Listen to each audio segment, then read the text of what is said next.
Hello everybody, welcome back to the studio. Today we are going to be working on the second of the beginning weaves, and that is called the Twill Weave. In your paperwork that was glued into your book, you should see a pattern for a twill 2x2 herringbone. That is what I'm going to be sampling today. There is also a pattern for a twill 4x4. That is not what I am going to do. I am going to do the 2x2 herringbone. What you need to start, of course, is a pair of scissors. I really recommend that you have your paper out. You'll need your needle at the end. You need your comb, your shuttle. I've already loaded mine up with about 14 yards of yarn. And I already have my loom warped. If you do not know how to do this, I need you to go back to video number 1 and follow the instructions there. On that video, I am warping with this red thread, red yarn, but it is done in the exact same way. So if you do not remember how to do this, please go back to video 1 and watch the warping with this. Okay, to get started, what you want to notice is that this twill is actually a repeating pattern. Starting here, I'm going to start over 2, and then the next over 2, under 2, over 2, under 2, and so on.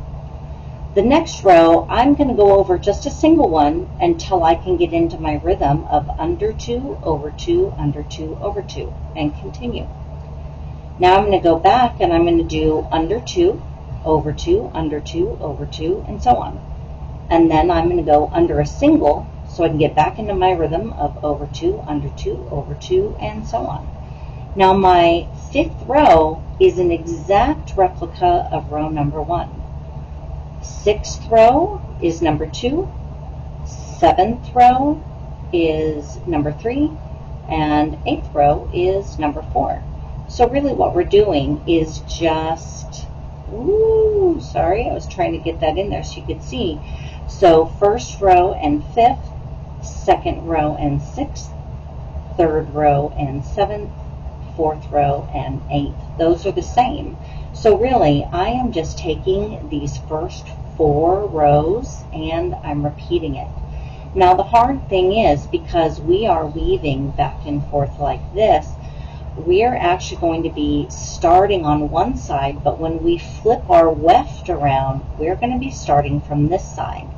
So you can still follow this diagram and it still repeats in 4, but what you need to make sure is that your warping on your loom is an odd number. And that's because 3, 4, 5, 6, 7, 8, 9, 10, 11. We have an odd number of warps on this drawing. And I have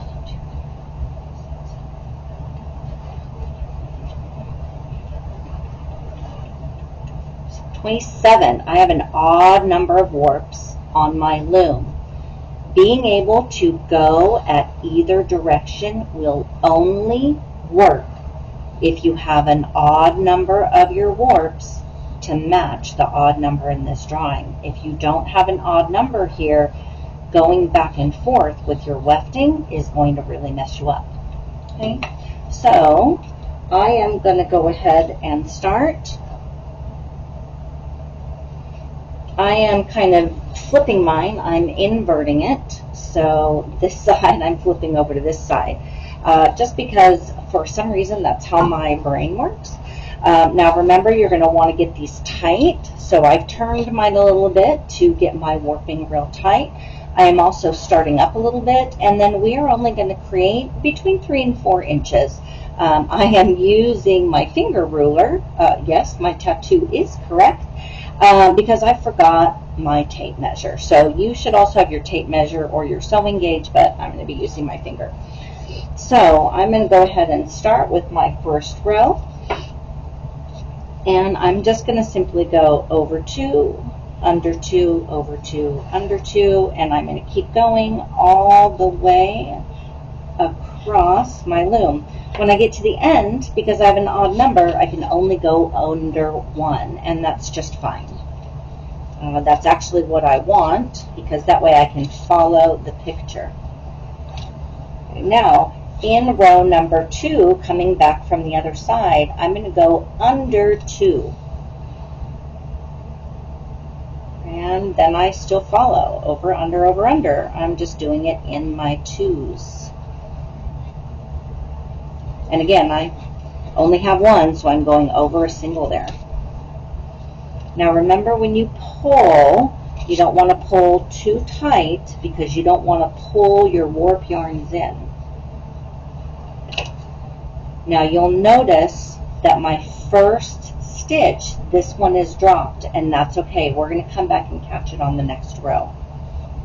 Okay, so for my 3rd row, I'm actually going to go under 2.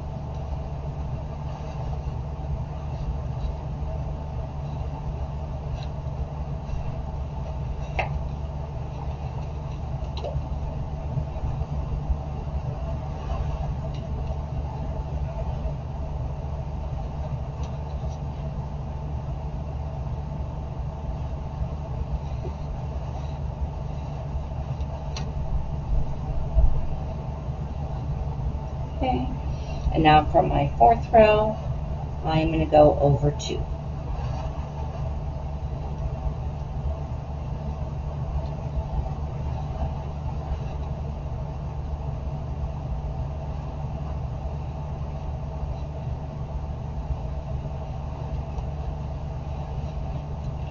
Okay, and there are my 4 rows.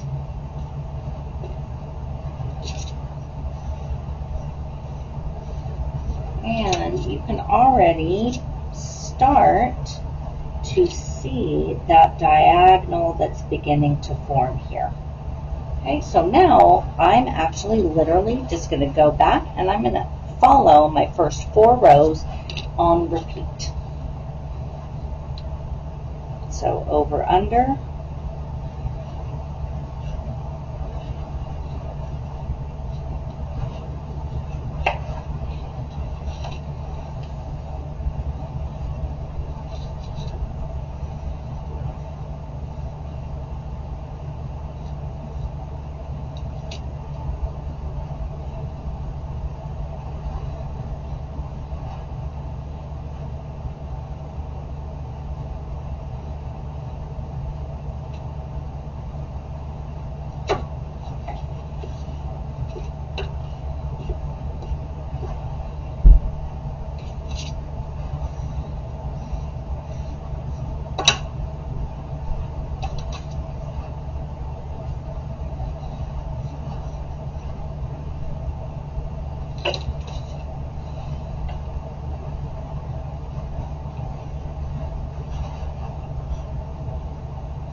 I lost track of what row I was on, so I'm going to count my rows.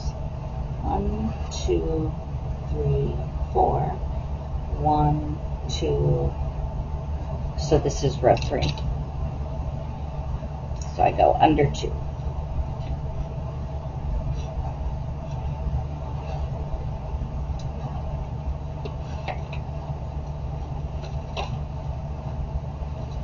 There we go.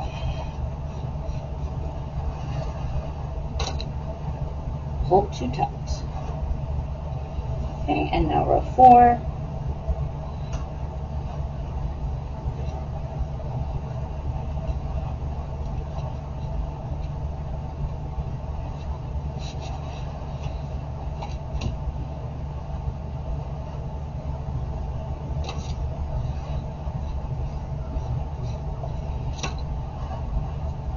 Okay, and now I start again with row number 1.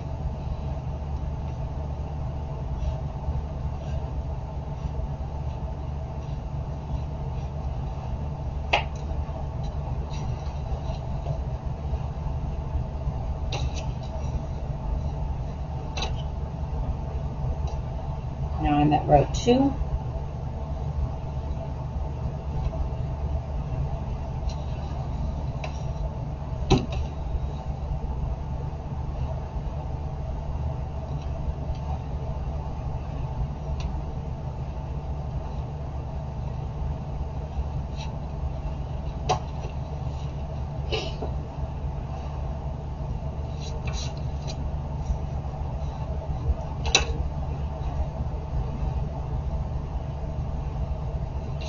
row 3,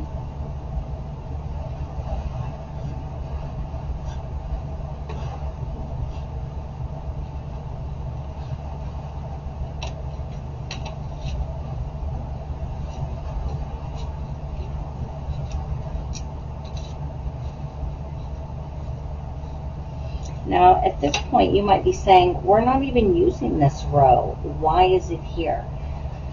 Well, this row is here, even though we're not wrapping around it, because it is how I am keeping count to make sure that my rows are going in the right order. Because I still have to count whether I'm starting in 1 or I'm starting in 2. So by keeping this last row, even though I'm not looping around it, I'm keeping track of what I need to do.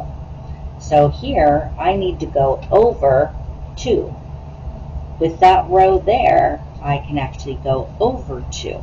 With it gone, I'd only be going over 1. So that's why I keep it there.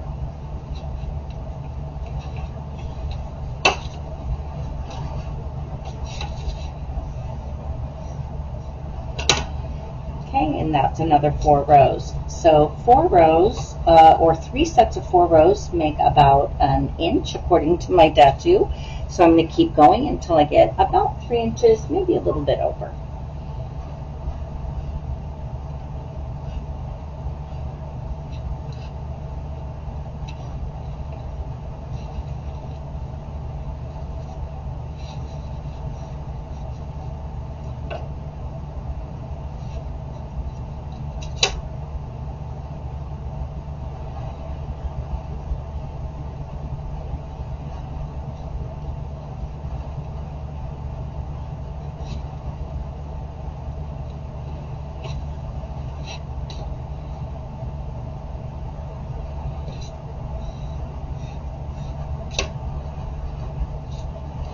Row 3.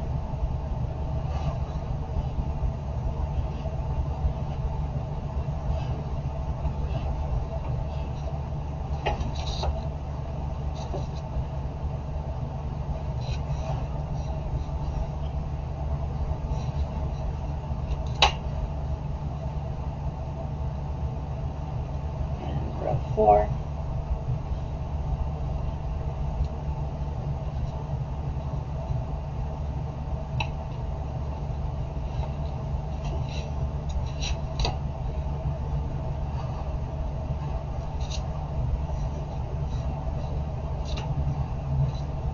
And I start again.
One.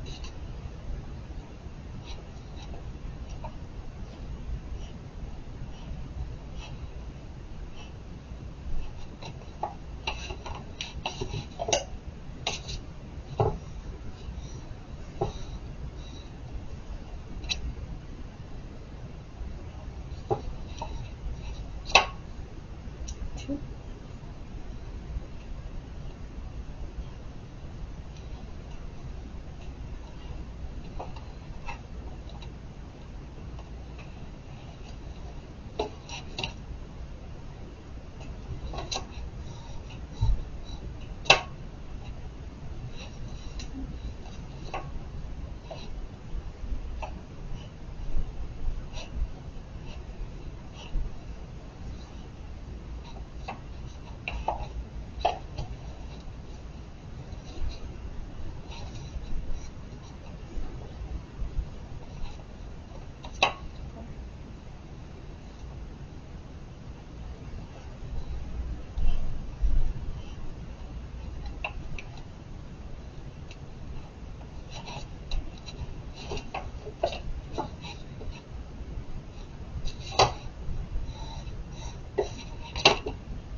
Okay, we can see all these diagonals.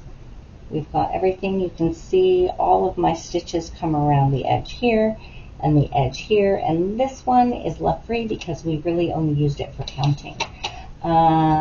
Based on my measurements, I have almost 4 inches, and I think that that is plenty. So now the next thing we're going to do is I'm going to cut this off my shuttle. I'm going to loosen this up so we can tie it off.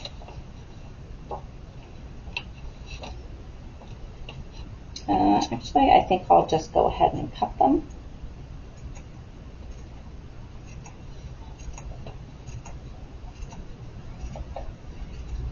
Ooh, there they go. And I will cut this side also.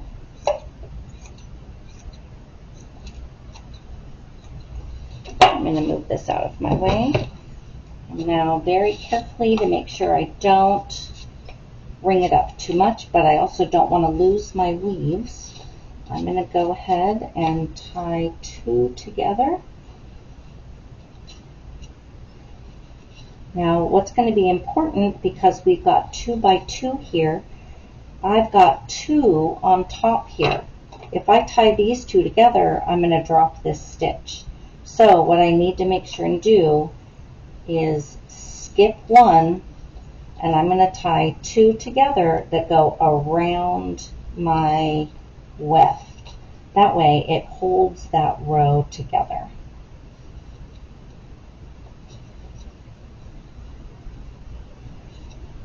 Okay, remember, not too tight so you don't mess it up.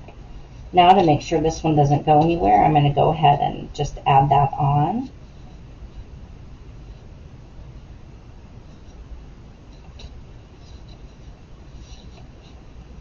And I can keep going all the way down.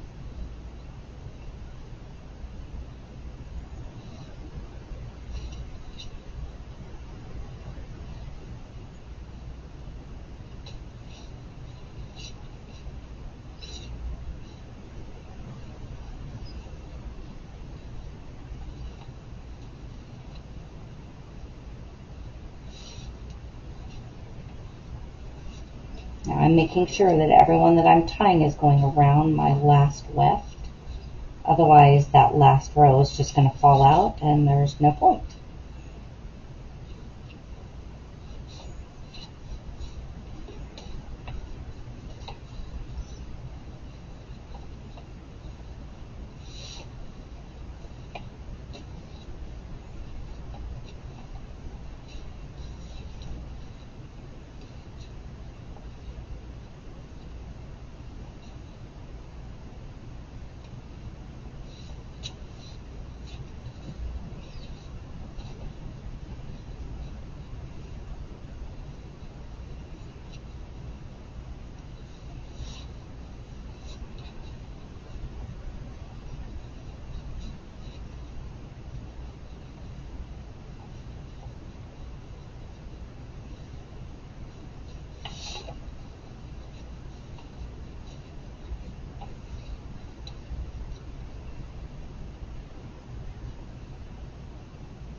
Getting here to the end, make sure I have that stuck in there.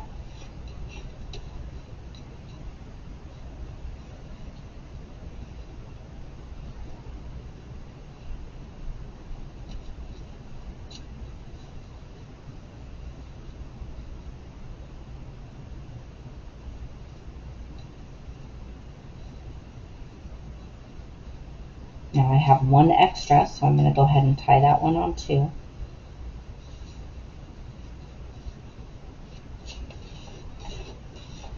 I'm going to go ahead and cut these ones while I'm here.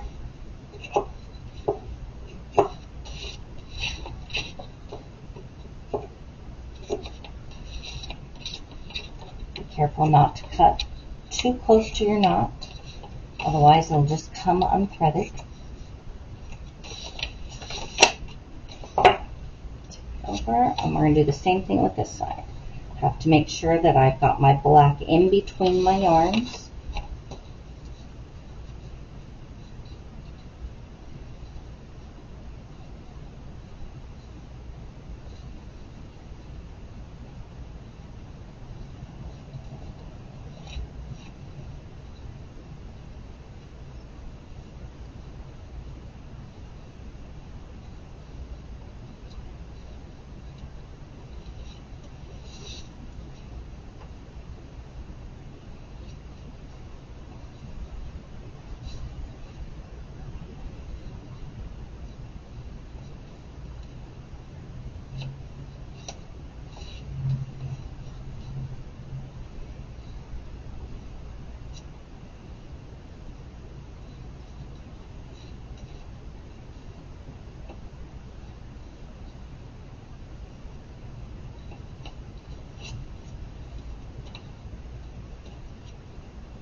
Okay, don't cut the black,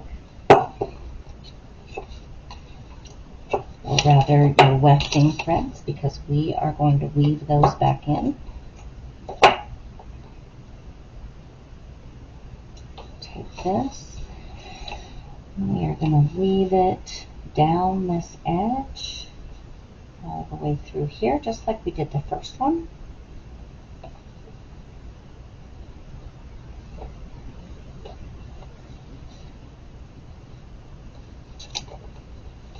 Now I can cut it. I'm going to do the same thing to this side. Now remember, you can get these needles in the hand sewing needle kit that is in cabinet number 5. They are in plastic or in metal, but you'll see them. They're giant. They're probably not in the sock. They're probably down towards the bottom of the kit.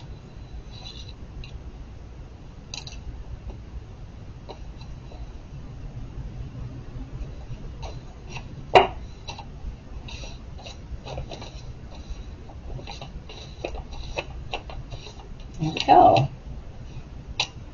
You can really see it here on this side quite a bit. Yeah, this side too, but my angles are now going this way, and these ones, they go this way. And there we go. Here is your twill weave.